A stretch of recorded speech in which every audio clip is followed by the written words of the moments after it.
Welcome back to another mead review. Today we are reviewing yet another one of my meads. This is the Clover Traditional, my first ever traditional, back from 2017. So this thing is roughly about 3.5 years old, and I'll show you a picture of it. It's very clear. It's aged for a long time, and I'm excited to see how it tastes with some age. So we're gonna go ahead and get started. First of all, let's open it up, and this is in a 187 milliliter bottle, so it's a little tiny one. These are good for storing, long term really, but just small amounts. So let's go and pour it, and then clean this glass super well. There we go. Yeah, super. I love the color on this one. I will say that the honey I used at the time was not very amazing. It was just okay kind of honey, but I think it looks really pretty nice other than the glass. I didn't clean the glass well. So I'll show a picture of it real fast of the clarity. So you can see on the screen now, this is kind of what it looks like. Super nice gold, amber color. It is 14%.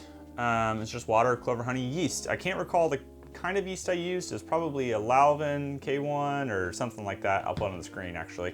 And I might even throw up some video of this mead being made. But this is what I was gonna call this series, since I'm reviewing my own meads. I was gonna call it Man Reviews Meads Made by Man Made Mead. I think it's just a funny, silly title. But I normally do official reviews of meads, but with my own, I just kind of taste test them.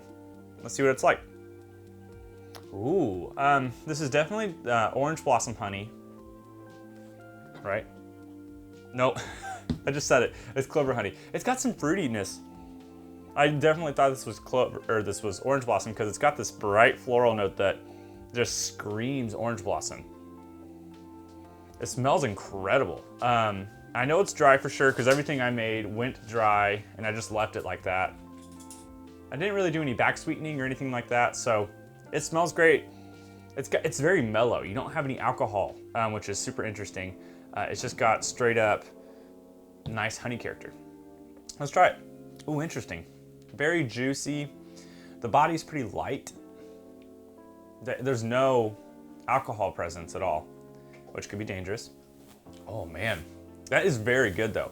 It's got this definitely like a fruity floral ester that I've gotten, or I'm getting from it, which makes me think that I used something like the K1B116, which normally pulls fruity esters out of things and does well with fruity meads.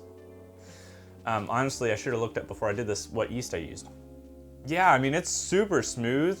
It has this pretty nice body. It's pretty thin, but it's got a decent body. It's not very thick. It's not very like tannic, so it doesn't have any layers in that regard.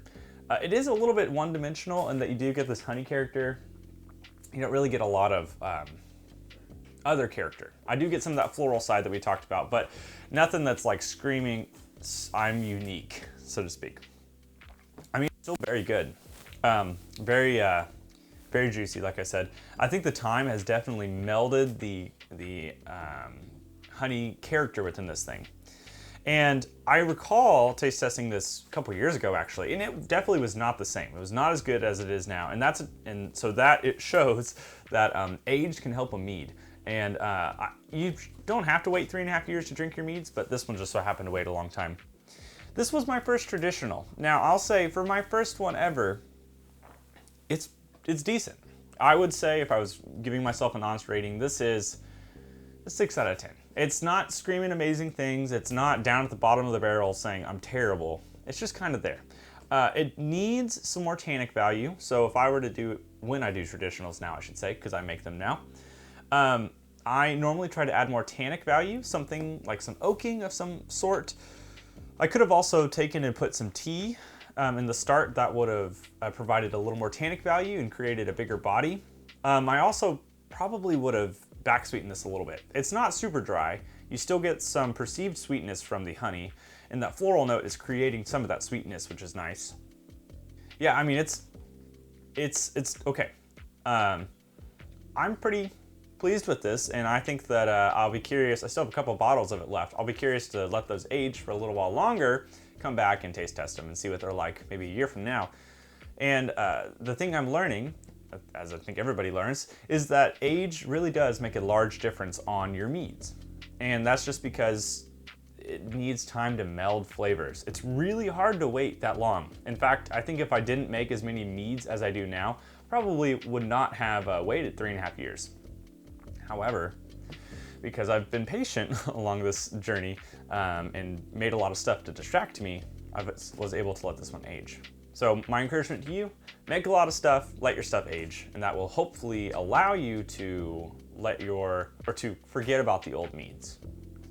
My first traditional isn't bad, and I would love to know down below if you've made a traditional mead of some sort and how it turned out. I'm not gonna say all of my meads have turned out great, and the first few that I made were okay. Again, this one's not amazing. I would hope that after 3.5 years, this would be a 9 or 10, but it's not. Just being realistic.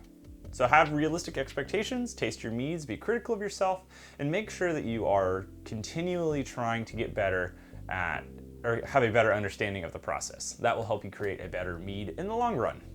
So thank you so much for watching. I hope you've enjoyed this mead review. I'll see you next time. Cheers.